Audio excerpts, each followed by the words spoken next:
Welcome to the Love and Victory Show with Val, where we will bring you candid conversation. In each conversation, we will talk about real life ups and downs while tackling unresolved matters. We will also unmask issues and truly speak straightforward and candid about our needs and brokenness, while allowing ourselves to exhale so that we can become victorious. This is a place where you can be open to the possibilities of living life in abundance while gaining tools to become bold and complete. So let's get to it. Right then. All right. Am I on? Can y'all hear me? Yes, ma'am. I can hear me now. Loud and clear. Loud and clear. Well, all right. Now it's time to get this show popping.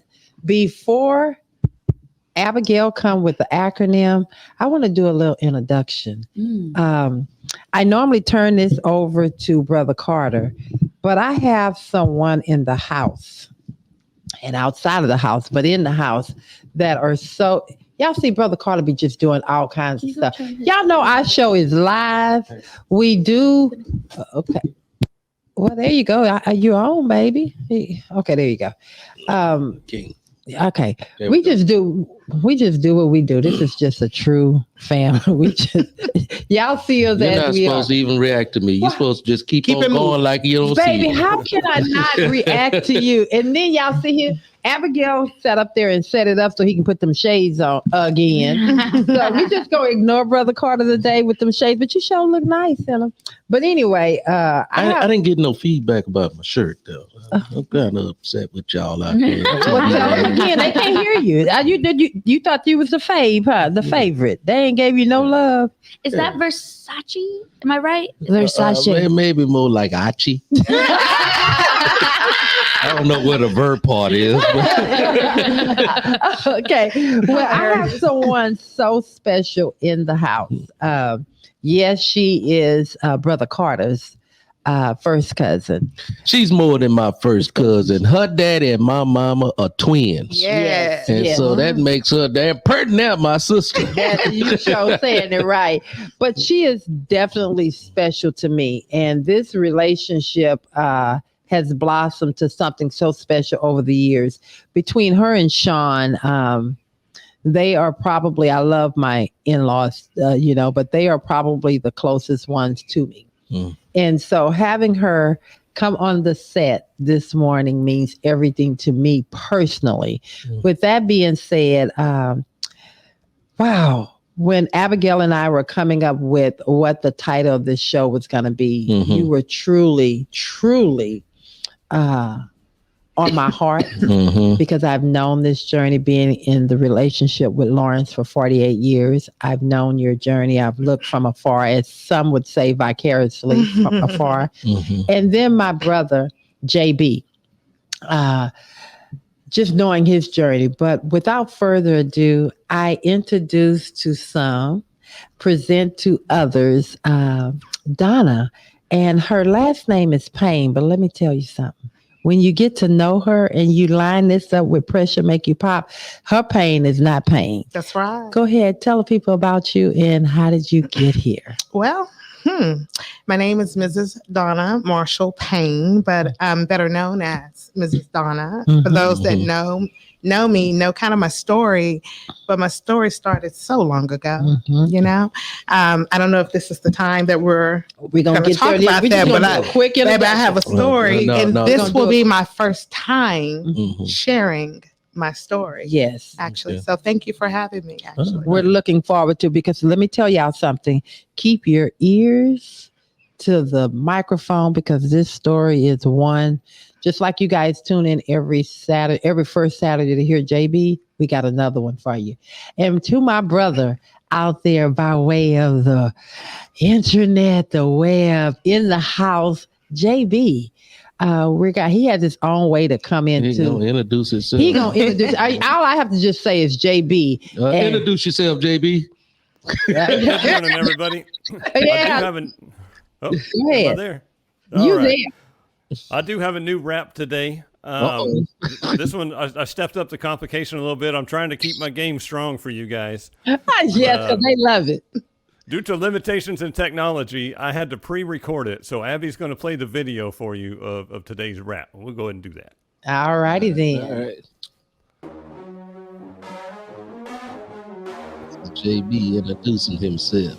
I'm back on each first Saturday, live on the L&V with my chosen family, brother Carter and Valerie. I'm Justin Long, but it's just the name that they gave to me. I'm so much more than two short words could ever hope to let you see. I'm the culmination of 48 years of experience and capped with determination to be better than I've ever been. Owning my mistakes and trying my best to learn from them and showing through my actions that I'm never going to be that again.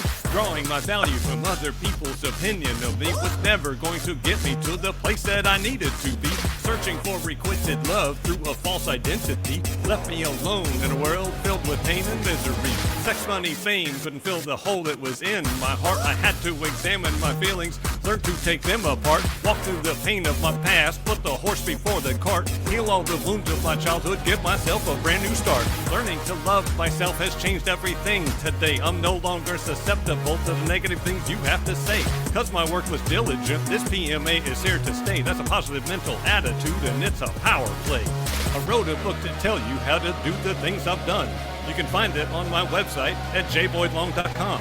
The righteous rage of a 10-year-old boy is written on the cover. A brand new way to live inside for you to discover. You can change your life today the same way I changed mine. Get yourself a therapist, prepare to walk the line. Or you can do the same old things and stay the way you've been. For me, that's just not good enough. I had to go all in. So welcome to the L&V. We hope you like the show. The script and flip, but we're well equipped to do this blow by blow. We're trying to change our culture here by smashing through illusions. The Carter crew will talk things through. You draw your own conclusions. Y'all can't tell me my brother from another mother ain't hot. Lord, you came up in here with that. Hey, JB. You started off with small rap. Now you coming with whole tracks now, man. I love it. Well, I'm trying to make an album. Well, we feel honored that you love us, you support us that much, because I know how much work goes into doing that, creating that. That speaks volumes because I know. I feel the love in the room. Bam. All right. Well, I have an awful lot of love for you guys, and I am so excited to be part of this show. When I came here the very first time, which was almost 3 years ago now. Yes. Almost 3 years I ago. didn't know that this was going to be my platform to launch my rap career, but I appreciate you guys giving me that space. As soon as you met Brother Carter, you like, as soon as your Brother Carter connect, you like, oh, I'm all in. You gonna free will this, right? No. Right. So, let's give JB another hand clap, if you will. Yeah. You know. Yeah. All right. Sign him. Yeah, no. I'm signing him. Okay. Y'all got to come through me to get to him. All right, then now it's time for In the Loop, and then we're going to do that acronym and pop this show Yes, off. we're gonna keep you guys in the loop. I am gonna play a track, but I'm no rapper like JB, so this is just to keep the flow going. So for In the Loop, we are going to keep you guys in the loop of everything that we have going on at LV with Val and LVERINC.com. So with L&V, our nonprofit, you can of course contribute at any point. So you can scan that QR code there or visit LVERINC.com to make a contribution. We help people in the community with disabilities. That is our mission through and through. We have an event coming up, our bowling and brunch. This is our second bowling and brunch. Some of y'all tuning in right now went to our last one, and it was so fun. Oh my God. This one's going to be bigger and better. You can get your tickets now before they sell out, because we are Oh my God. going to go. Oh my God. So get your teams together. It's going to be a fun competition. We're going to have Brother Carter tore him up last year, so you better bring it on. We coming for you. We created a whole team, but you know, baby, I'm always Team Carter. I'm gonna get on your team. So anyway, like I said, it's going to be competition. Yes, you guys can scan the QR code there to buy your tickets, or if you just go to lverinc.com and go to the events page, it will take you over to our Eventbrite to purchase your tickets. It's on June 30th from 2 to 4 p.m. Now, our bowling and brunch is an event, is a fundraiser to help raise school supplies for DePelchin. So school supplies drive is our biggest thing that we have coming up. Miss Donna brought in some school supplies today. So we ask that you bring new school supplies, backpacks, pencils, pens, notebooks, glue sticks, all things that children might need for the school day. We're going to donate this to DePelchin to help out children and children with disabilities. You can drop off at our office at 616 FM 1960 Road West, Suite 101. That's here in Houston, Texas. Zip code 77090. There's a QR code there for you guys to scan for a little bit more information on that. Now, of course, along with our nonprofit, we're the LB Without Radio. What? We got tons of other shows for you guys, including Tasteful and Toxic on Wednesdays. We are taking a short break just to bring back some really good content for you guys, but keep an eye out. It is not done. We're coming back with season 2. Yes. That'll be coming back in June, so stay tuned for that. It is not gone, just taking a short little break. A little hyenas, should I say. A hiatus.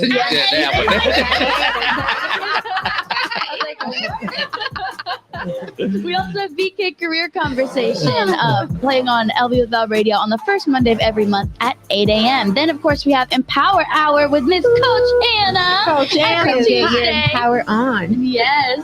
Your empowerment, motivation, your life coaching. Right. That's right. And that's every Tuesday at 5:30 p.m. And then me and my mom have our own show called Journeys and Ambitions. And that is every Friday at 11 a.m. And then last but not least, if you are interested in advertising with us or working with us in any sort of way, if you want to collab, just reach out to us at info@lvwithval.com or call us at 832-913-1359. All righty. Let's get this show acronym. We're going to move it on down the road so we can start. We're actually a little bit behind, so make this acronym I'm going to be quick with it. All right. Okay, so we're talking about when pressure makes you pop. So the acronym of the day is supposed to set the tone for the conversation, give us something to go off of. So today's word is stress. S is for selfless, benefiting others rather than yourself. T is for tense, characterized by mental or nervous strain. R is for reactive, a response to stimulus. E is for exasperating, intensely frustrating or irritating. S is for strenuous, requiring great energy. And the last S is for sincere, honest, and genuine. Ooh. All right. And I love it. So I'm going to start actually. I'm going to start with Abigail. I didn't ask you to correct my word. I said hyenas. I ain't need you to tell me hyenas. Let's say hyena. Yeah, then leave it at that. You mean hyenas from the Lion King? Is that what you're talking about? You know what I'm saying? Okay. You're on I some think Lion we need to make. We need a compendium of Brother Carterisms. For this show.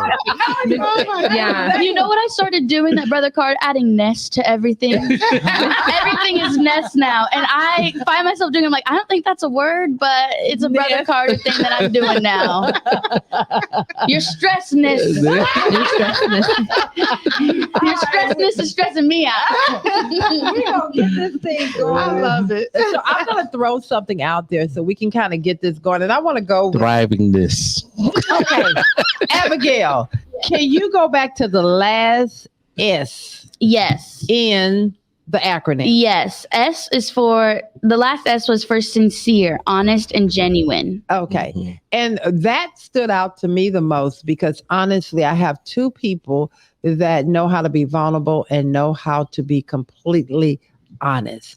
So with that being said, I'm going to actually kind of take this a little different, and I'm gonna bring Donna up to the stage. To the stage, not to the mic, but to the stage. To the stage. Right. And Donna, I just kind of want to ask you this question: when the pressure made you pop, when you heard the title, when the pressure made you pop, what was the first thought that came to your mind?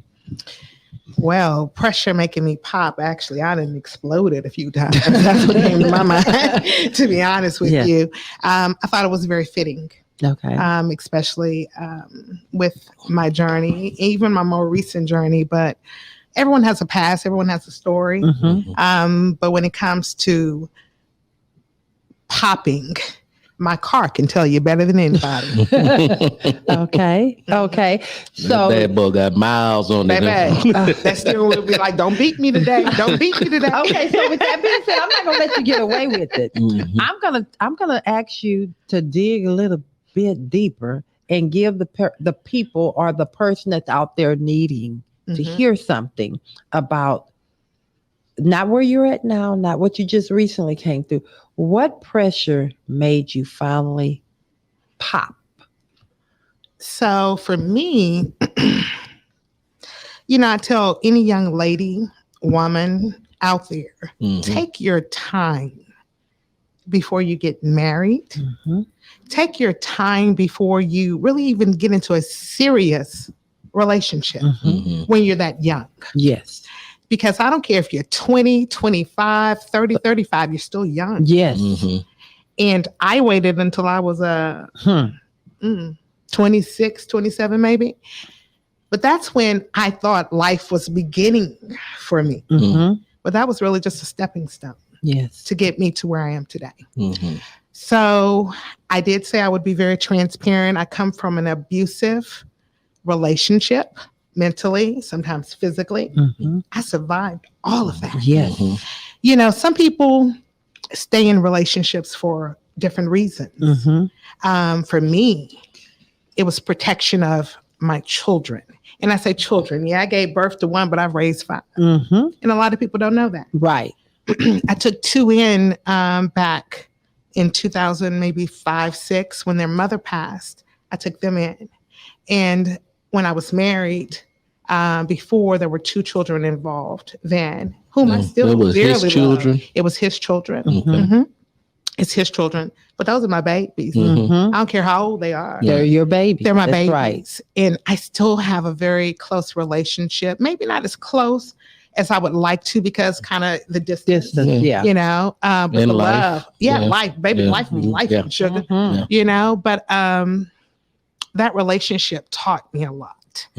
And I know that God put me through that, or I went through that journey actually to be a blessing to so many since then. Yes. When you're in love or when you think you're in love, I come from y'all know Galveston County. My parents are old school, so we were raised with, stick together, baby. No work matter it out. what, keep the business in the house. Keep praying. Keep praying, baby. I had some rusty knees. Yeah. But I prayed and I prayed and I prayed and I stayed and I stayed and I stayed. I have zero regrets. Because everything that happened to me then created the woman that I am now. And I love looking at the woman I am now. I'm just saying. Right. And so sometimes people stay in relationships for different reasons. Financially, that wasn't my reason because I was the financer. Okay. Do y'all hear that? Some people stay for children. That was my reason. I thought I was protecting my children. Because they were all under the same roof with me. And sometimes, guys, you walk through life robotically. Work, church, take care of home. I did that for 20 years. 20. I lost myself during that time, but you don't realize that you're losing yourself until you've gotten out of the situation. It was a lot of times. You don't know that until, like I was talking about earlier, about when the water starts settling in your homes. You don't know that water gonna be there. You don't know that pressure is gonna be there until it's there. When it's there, it's almost too late. And to make the move. So continue. And that's true. And as a Black woman, and I will say that, please say because Black women are different than any other woman, because that's how God created us. I stayed strong. I put on a good face. Well, that goes all the way back to our slavery and how we were truly built and made to survive. Survival mode. Yeah. That's really good right there, because that's what I did. And I remember I lived in Miami, y'all, for a long time. It was fun. We spent a lot of money, partied a lot, lived a lot. But during all of that, behind closed doors, it was hell. It was unhappiness. Mm-hmm. You know, a lot of people live in dysfunction, Mm-hmm. and some people get accustomed to dysfunction Yeah. or don't even know what dysfunction is No. until after. Yeah. It's a norm. I didn't know what dysfunction was because I came from a very structured, loving home. Mm-hmm. So people say you live what you see, and no, I didn't see that. Mm-hmm.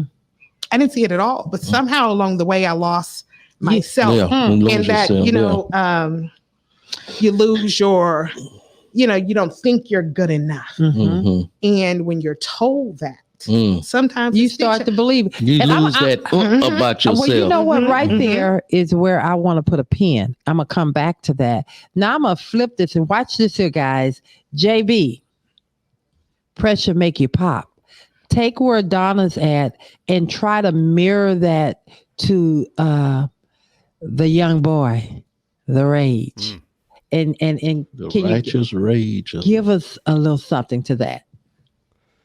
I obviously had a very different experience Mm-hmm. than Donna, but my parents were very dysfunctional, and I was raised without any emotional guidance, or my parents didn't give me any tools to deal with life and all of the challenges that come along with it.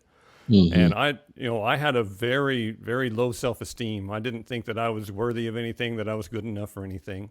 And when you believe that about yourself as an adult, Yes. and you don't have any coping tools, like, it's going to come out some way or another. Like, there's no way to just live a normal life and be healthy and not create damage around you.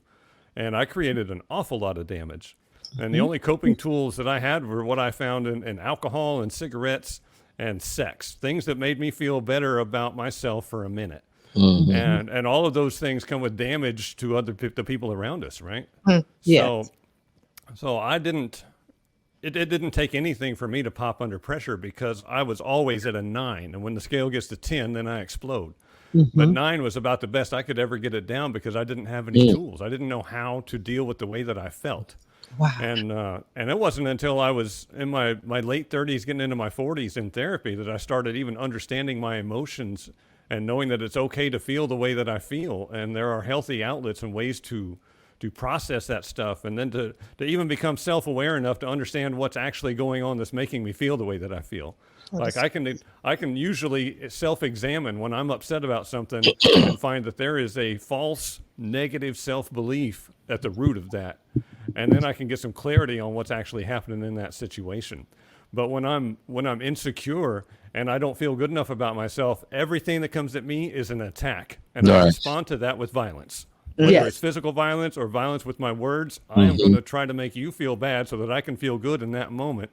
And usually that's just out of the blue for the other person, because they have no idea what's going on, because I've got all this inside my head. It has nothing to do with reality. Yes. And so I freak out and explode and lose my crap on people, because I don't know how to deal with me and the way that I feel. Wow, there's a lot of people out there like that too. And I'm glad you said that. And this, Donna, You knew what you was doing, didn't you? Baby, I knew exactly what I was doing. Let me tell you how good God is, because and taking that, I want to take both what you said, JB, and what Donna said, because as a woman, I'm going to speak from a woman's perspective. And growing up, I grew up in a 2-parent household, very loving, but also, if I can be very transparent, dysfunctional. Toxic. Because no, let me tell my story. You tell yours. Very dysfunctional. Dysfunctional, when I say that, is because when a parent, or you're taught to don't talk about it. No, that's not what you see, but you see what you see. But they are also very loving to you, but you were trained to, this is normal, this is natural. So as you get older, these are some of the behaviors you grew up with and you've seen. So what you do, you mimic what you saw. You also teach your children, don't talk our business outside of the house. It's okay. You protect. You do the very best that you can to protect your loved ones, because you don't want them to feel. But a lot of times what you end up doing in that protection is you're also bringing them into a world of dysfunction too. You're training them that their emotions and their feelings are Don't not matter. really what they see. And Right. then, and so what you're doing is you're dimming their lights and that little thing that they need to have working to be able to alert, bad situation, turn, do something different. Or we've also said, pray about it. And so, and please, anybody that's out there, save your negative thoughts and your words, because I'm going to take it there. God is the head of my life. But I think we do such a disservice to our young people, to people, when you say, just give it to God. Just give it to God. When you're in that place, you don't know what that means. You don't even know how it looks. So true. You don't know how it feels. We have to do a better job to acknowledge. Especially if you didn't have that coming into your upbringing. You Correct. know? Yes. Correct. And even if you had it in your upbringing, what happens is the upbringing sometimes creates a dysfunction, because that dysfunction is, I'm just going to give it over. That means I'm not going to deal with it. You see, I mean, y'all understand what I'm saying? Absolutely. And Donna, I'm going to bring that to you as a woman. Give it to God. People expect you to kind of cover that thing up of what's really going on, because they say, pray about it, give it to God. But that thing is still real you're dealing with. How did you deal with that? So it's crazy. And that's so true, because I prayed a whole lot. And, sometimes I don't think I developed my strength in prayer until I got out of the relationship. Because during the prayer, I always felt like, God, I'm praying again for the same thing over and over again. And it's been year after year after year after year. And I didn't feel like I was being heard. It's something JB said that's really powerful. If you're not taught this, if you're not loved and cherished coming up, you're mimicking exactly what you see. And then there's a dysfunction in you that you cover somebody else with. You may be abandoned, but then that covers over to the next person that you have in your life. You may have been in a violent family situation, and you think that that's the way to handle conversations, disagreements, and things like that. Y'all bringing me out. Hold on, y'all. She done put the fan down. She supposed to come first. I mean, like, for real. Again, I'd say this is the first time I'm healed, y'all. Let me tell you something. I'm in a good place, y'all. Baby, God done blessed me, my son, my family. I'm good. But I hope to touch somebody out there to understand. I was in a position where I've had a rifle, a gun put to my head, but yet I stayed. Yet I stayed because I loved him. And I wanted to make it work. I did not know what love was, y'all. She had no idea. None, but I know now, baby, because I got a grill when God blessed me. But when you don't really know, even though I saw it coming up, I never saw my parents argue. You didn't see what they showed you what they showed you. I never they saw loved you completely. And something like that, you probably didn't share with very many people. You kept to yourself on this. Hey, sister, cousin. But let me tell you, you have to have someone in your life that you can call. Because when you feel like you're all by yourself, hey, brother, you need somebody to come and rescue you sometimes because you can't rescue yourself. Exactly. Hey, booby. And he know who he is. Sometimes it takes somebody younger than you. Come on now. My son that will ride told me, Mama, it's time. Because when you're trying to protect though, I wasn't the one you're protecting trying nobody. to protect, you end up hurting in the midst of it all. Baby, they see it all. And I say the children see it all. Right.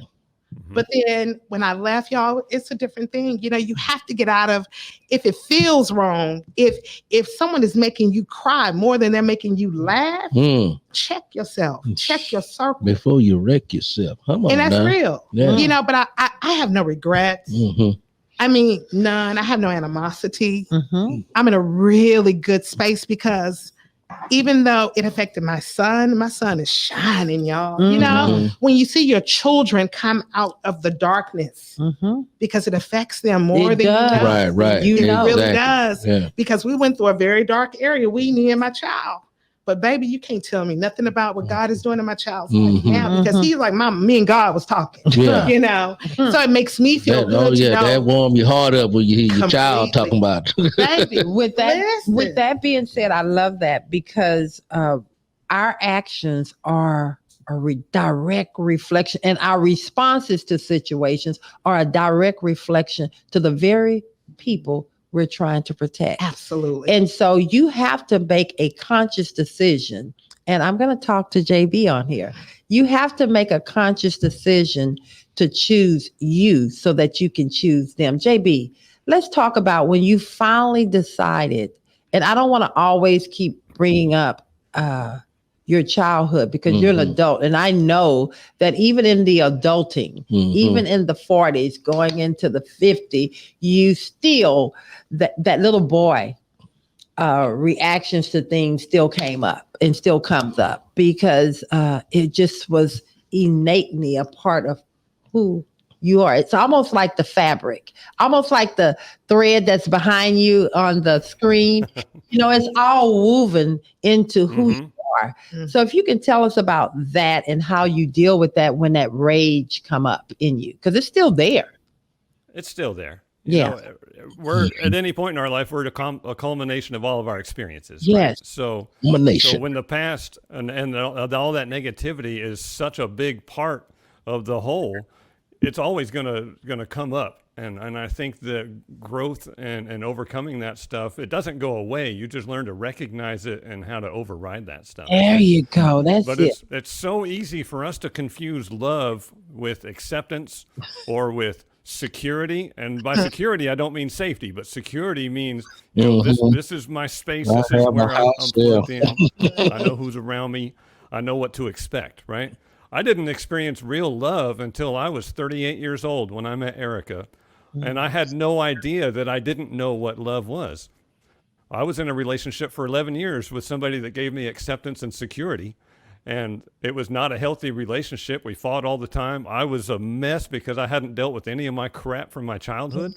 But I knew that it wasn't great, but I didn't know that it could be better than that. Because I didn't respect myself enough to demand better than that. Because I didn't believe in who I was. Right? So that's it.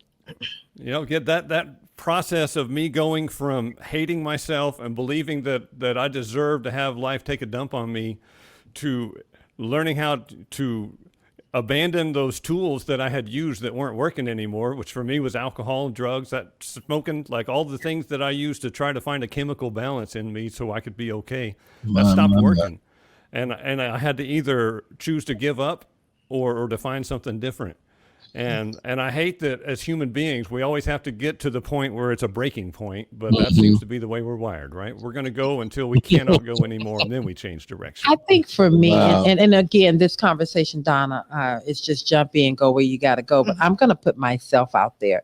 I think for me, when I really got to breathe, and I like to say breathe, for me was Lawrence and I have been together 48 years.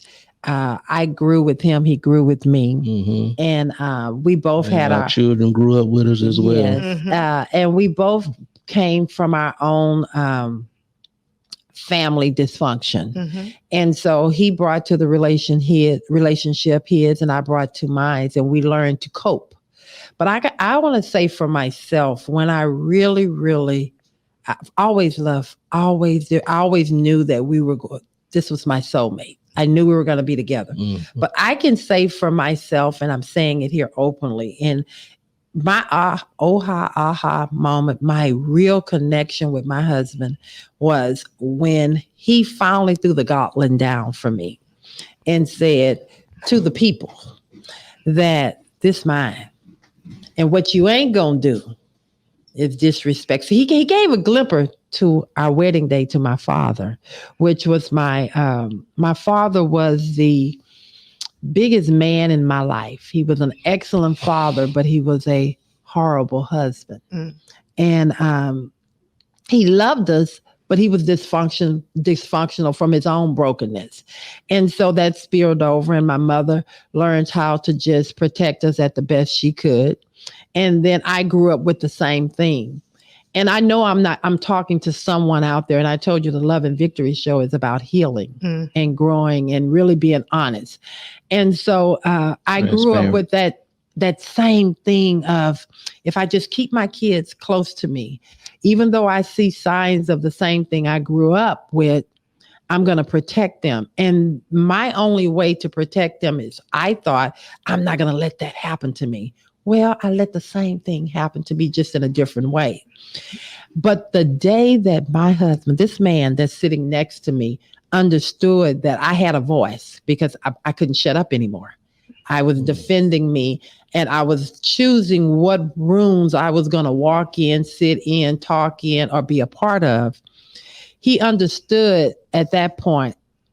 He chose his family, his wife. He's always been there. But he said, you're not going to dishonor. You're not going to disrespect. But he did it in a way that gave me such a safe place. Mm-hmm. And as a woman, we want to know that I can't speak for a man, but as a woman, we want to know that we're safe. With that being said, I'm going to ask Donna. You talked about having.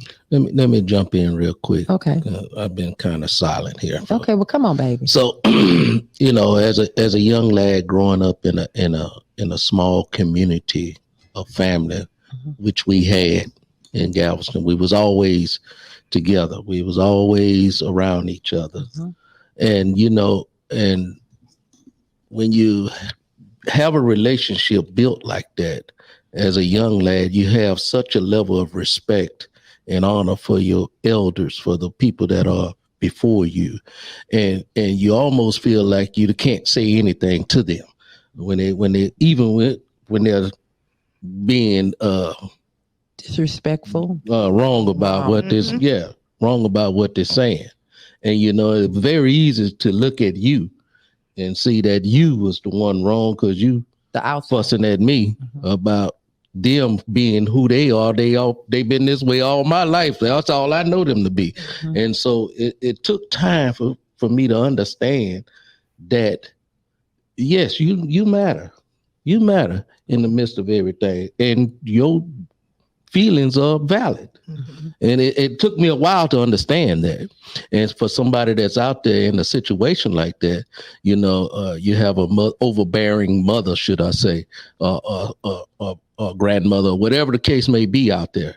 If you have a significant other, you have to get to a place where you and that significant other matters to each other more over than anything else.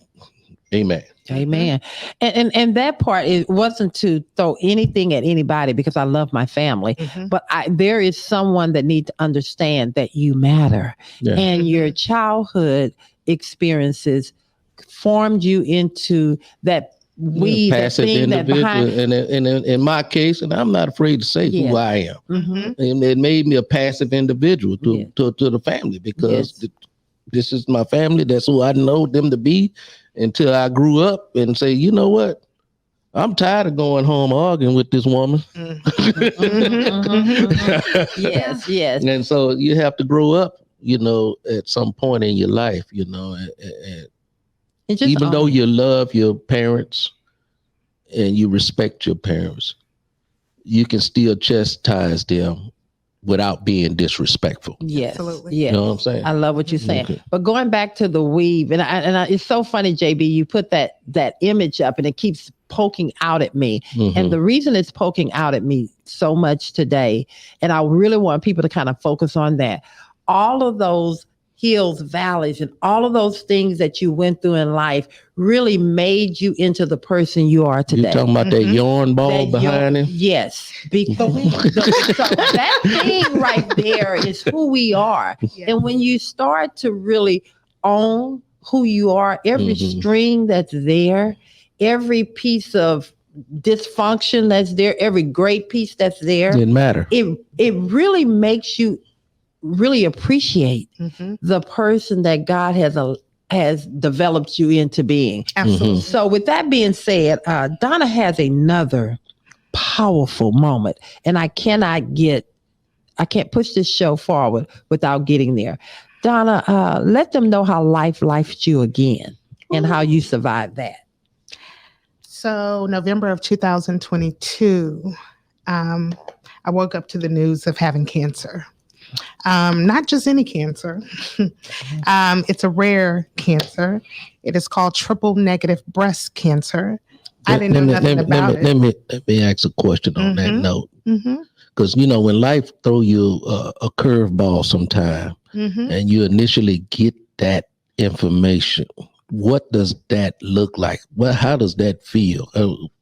I popped, boo. Yeah. I popped. Yeah. Literally, honestly, the day that I learned of my cancer diagnosis, my son was home. The only one home.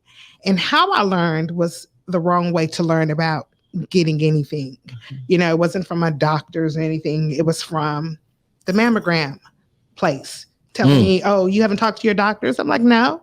Well, you have cancer. That's how I got the news. Wow. And so literally I fell to my knees. I screamed. I popped my right eye vessel that day because it just. It's joking. Yeah, it's everything passed before me. But my son, he stopped working that day just to be with me. I cried for a whole day, probably. I wanted to just put my thumb in my mouth and curl up like a baby, but I couldn't. I really wasn't worried about myself. I was worried about those I take care of, actually, because I'm a caregiver as well. So selfless. Stress.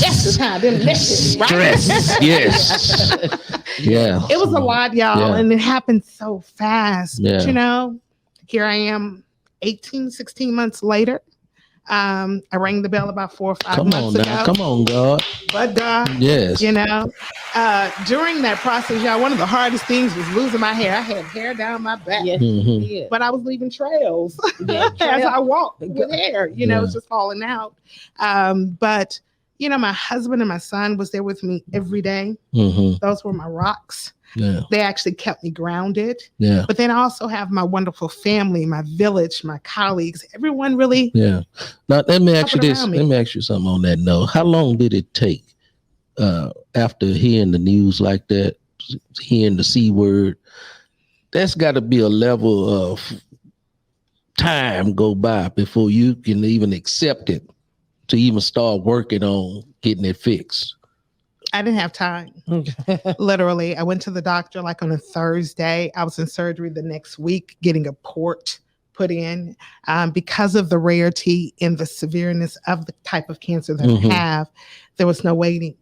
Triple negative breast cancer affects about 15% of people. I don't know how I got into the top 15. It ain't in my family. Because you're unique, baby. Baby, come on now. I receive. God got something for you, baby. And it really normally affects mostly Black and brown women. So with that diagnosis, I'm a little different. I am.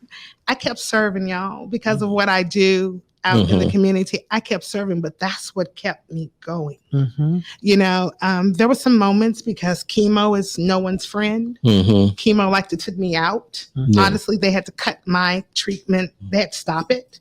As early as this past January, I'm still fighting.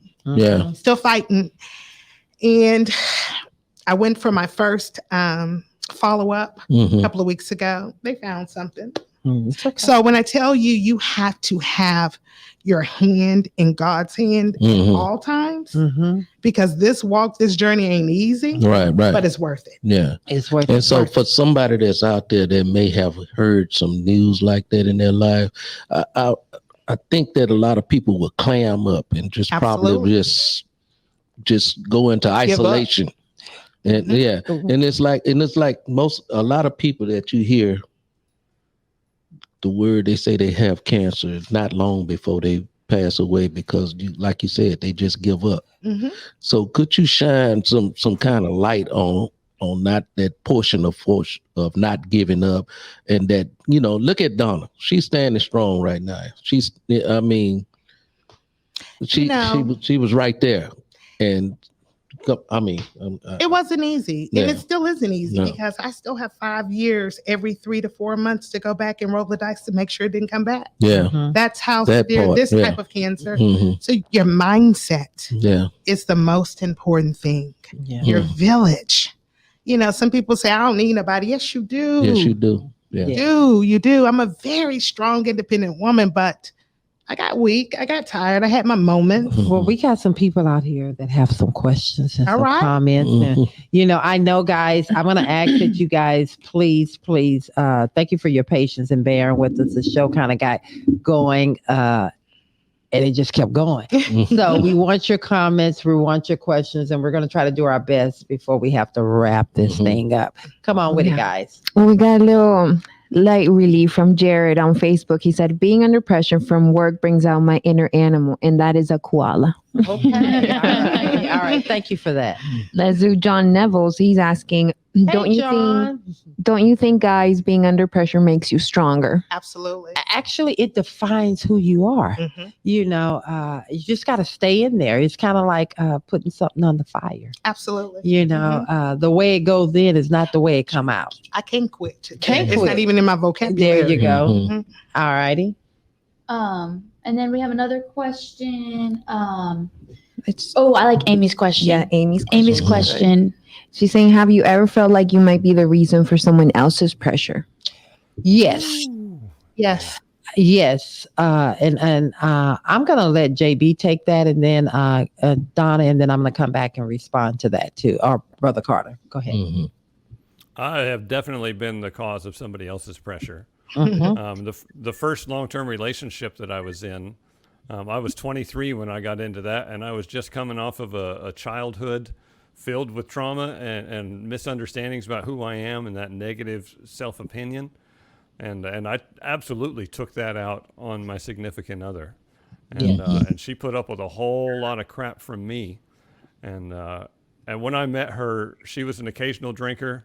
And she had been quit smoking for 4 or 5 years. And within a year, she was a daily drinker and smoking a pack of cigarettes every day. And she died 2 years ago. Oh, wow. That's not 100% my fault, and I understand that. But I was absolutely a factor in her journey in that. And I take that very serious. Well, owning that is your healing, and your release. So, wow. Donna?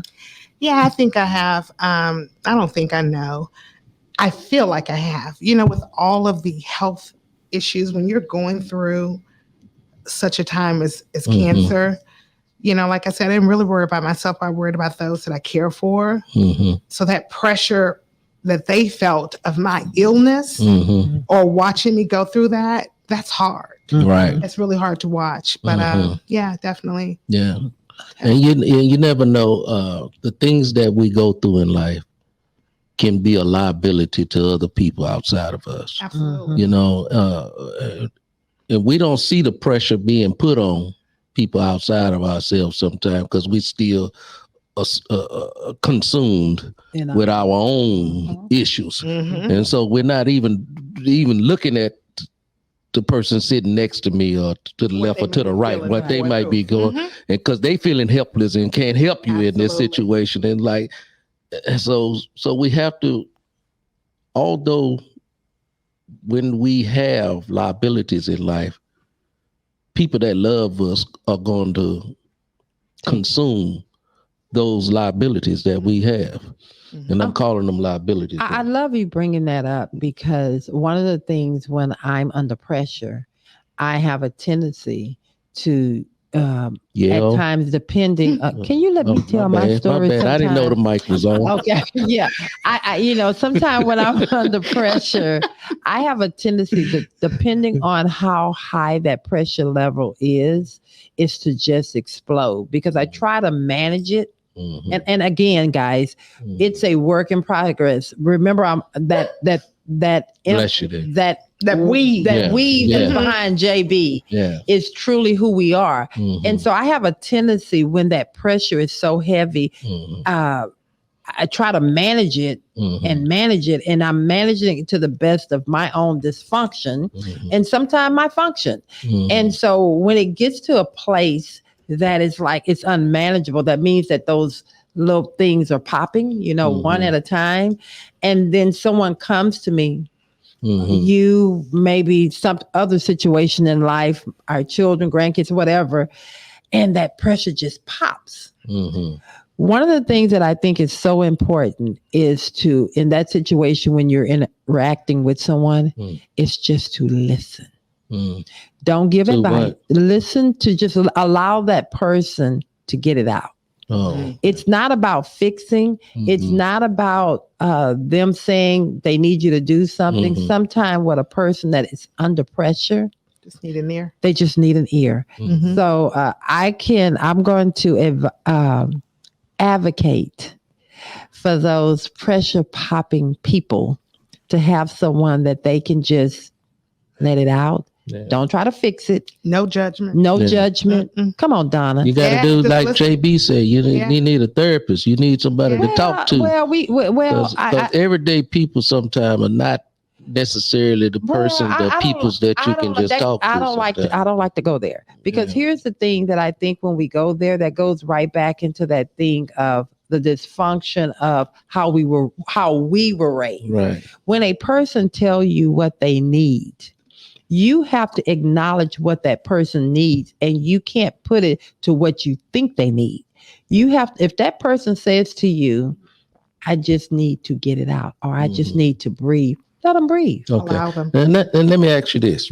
Okay. Don't get personal. I got to get personal. This is a love and victory show. Come on, baby. So let me ask you this. So if you have your pressures and you have your dysfunction from growing up, the way that you deal with your pressures, and then if I have my dysfunctions of coming up, the way I deal with pressures is different from the way you deal with your pressures. Right. How do we put those pressures together to try to make sense of it all? Because it ain't making sense to me, and it ain't making sense to you. So I think that's so we have to have a mediator or something. I'm talking to the married folks out there and people that are out there that's just trying to communicate with each other. Yeah, they need you need somebody in the middle of all of this here, because nobody's being heard. You know, I'm just saying. I love what you're saying. I love that. You want to be heard, right? Right. I don't want to hear. Right. Okay, so now that's a problem. That's a problem right there. Well, I think what I'm gonna go back to JB. But you know, I ain't talking about us. Baby, I already know. Get around. I know there is somebody that needs to hear this here. I know that. I'm going to go back to what JB said. I think the biggest problem, I think sometimes, yes, I always think that therapy is needed for everyone these days because everybody's under pressure. Yeah. But the biggest problem is that we don't allow the person's voice to be heard. We still want to create a narrative. If we just start listening versus wanting to fix or impose how we feel about a situation on someone, you'll find that the situation will work itself out. And so JB and Donna, because I know that they're over here giving me some real Abigail and them are going crazy, putting up signs. They doing all this here over here. Like, you know what time? We know what time it is, Abigail. Okay. There's really not enough time in this segment to cover what all we need to cover in this conversation. But I do want to go to JB and Donna and just kind of ask the very thing that he said, my response, and what would you say to the people? So I'm going to start with you, Donna. We're going to keep it short. Then we got to go to Q&A. And then we're going to go to JB, and then we're going to go to final thoughts. So for me, I can only base it on my relationship currently. I'm 8 years in. Come on, girl. It only took 6 months to say I do. Because if you know, you know. You know. In all of those 9 years, whatever we've been together, we've only had 2 disagreements. Reason being, in the very beginning of the relationship, communication was so important. To be heard, you have to hear what the other is saying. So if you have communication in your relationship, but with the communication having the understanding, I think you'll be all right. There you go. Come on now. You heard what she said. Yeah. She said what she said. Come on, JB. What's yours? I think for me, the most important thing to remember is that I create all of the pressure that's on me. Come on. People can bring pressure to me and offer it to me, but it's up to me whether I accept that or not. Right. And we base what this pressure that we're self-imposing, we base that off of, what we believe is important in the moment. But we also have control over how much of that we're willing to take on. So when you are overburdened by pressure, remember that you're putting it on yourself, and you can also remove it. And you don't have to just cast it away like it doesn't matter, but you can set it down and say, I can't carry all of that right now. Not today, Lord. I am maxed out. You know what?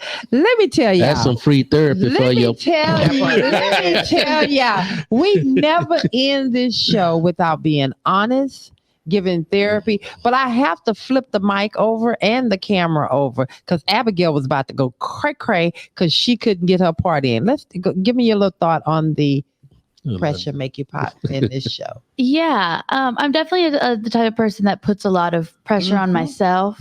And you asked the question at the beginning of the show, if I stay in my own lane. I definitely do not. I like to feel like I'm in control of everything. And because I do that to myself, then I feel like people are putting all this pressure on me, but it's really myself. Yes, you've invited it in. Exactly. And because I feel like I can handle it. And I just, this show was a good lesson.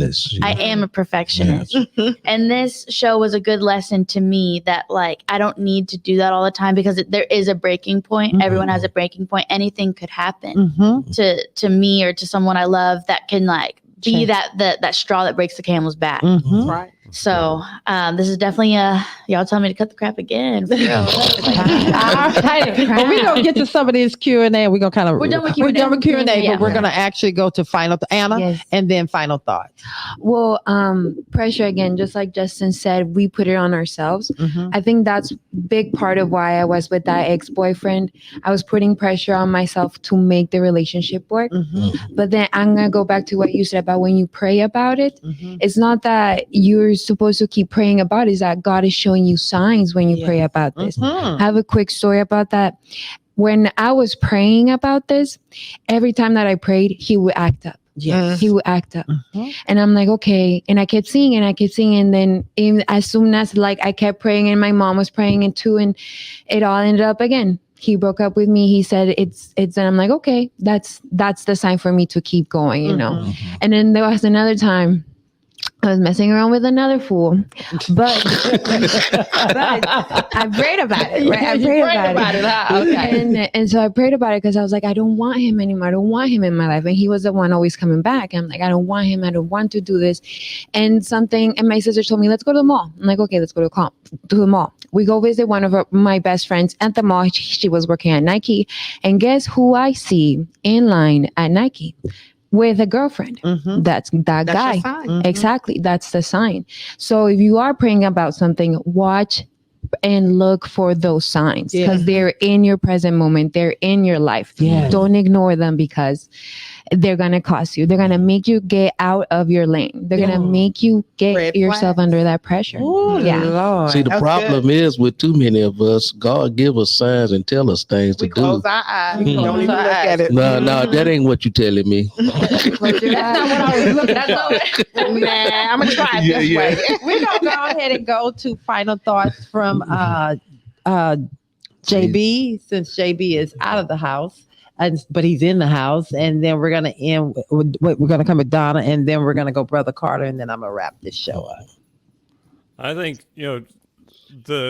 I'm not going to take anything away from the power of prayer, but I think that when God is working in your life, he's not working by himself. He's expecting you to do some work too. Come on now. And it's, it's like when something bad happens to your neighbor and you say, I'm going to send thoughts and prayers your way. If you're not putting some action behind that and doing something, you're not really helping them out. Right. And the same thing goes for yourself. If you're asking God for some help, you got to be willing to do some work to get to the place that you need to be. And like we are the authors of our lives. We have control over our behavior, our thoughts, our actions, everything, our experience. Like we get to change that stuff if it's not going the way that it needs to go, but it takes work. And I think if we want things to be different, we got to do things different. Come on, man. Sound like you've been listening to the Love and Victory show with Val. And to Donna. Wait. JB, how can they find you again? I know you gave a quick one earlier, but do it real quick. Let them know how to find you. And what you do. You can find me and my blog and my books and everything that I do on my website at jboydlong.com. All righty then. And every first Saturday on LV with Val. That's right. There you go, Donna. I love it. This has been great, y'all. I want everyone to take a moment and follow me, please. The name of my company is called Doing Far More Abundantly and by Faith, LLC. I'm a trademark business, and this month I'm celebrating 25 years of entrepreneurship. Yes. Yes. So, with that being said, I also want to invite everyone out there to one of the biggest conferences that's taking over Houston on June the 8th at the NRG, the Woke Money Conference. And I am one of the speakers, y'all. Get your tickets. Come do far more and get some of these gems, y'all. Today is just, it's not enough time to go over everything God has blessed me with, but I definitely want to shout out the Woke Money team, Miss Kat. Make sure y'all get y'all's tickets. If you follow me, I have a special link where you can get a special ticket from Doing Far More.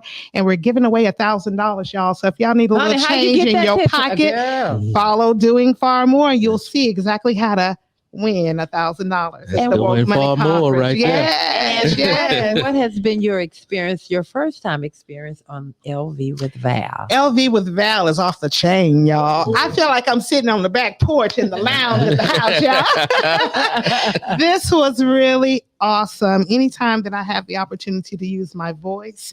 And one thing I definitely want to say, because I wouldn't be doing myself justice, one of the main things, my purpose and passion, y'all, is helping others pre-plan for the inevitable. I am in the cemetery and funeral industry. And I know it's a lot of people out there around my age just taking care of their parents. Make sure they have their affairs in order. Yes. And if they don't, meet me at the NRG on June the 8th. Also, what the June 8th conference is about is a financial literacy conference. It's a lot of folks popping because they can get their monies, their coins in order. Come to the conference, y'all. Every resource that you think that you need will be there. It's gonna be there. Yes, this has been a blessing, y'all. Be in the house, huh? In the house, baby. And as I always say, y'all do far more and be a blessing to someone as you never know someone's need. Oh, wow. All right. All right, Brother Carter. That's a blessing. There ain't much more I can say about this. The show. This has been an awesome show. I just want to take the opportunity to thank my cousin for coming on and sharing with us today. Privilege. We have far more we can get out of you, but it's just not enough time in this hour. I'll come back. So I want to leave you with this as like I started you off with, Philippians chapter 4, verse 6 and 7. Read it at your own leisure, because I can't pop it off the top of my head right now. Prayer and supplication, I know that's it now. Yes. But anyway, So make sure that we are not trying to do things on our own. Have an advocate, someone that you can talk to. If you're not a Bible reading type of individual and get spiritual strength through your reading of your Bible, please find somebody that you can connect with to get your stability and strength for your mental health. This is Mental Health Awareness Month, and we haven't had an opportunity to even touch on that aspect of the show, but we want to make sure that you're taking care of well-being of your mind this morning. So all righty then. Well, again, we've ran over a little bit. Couple of housekeeping things I need to let everybody know. Next Saturday is the Mother's Day weekend. So we will not have a live show. However, we will be celebrating our mothers.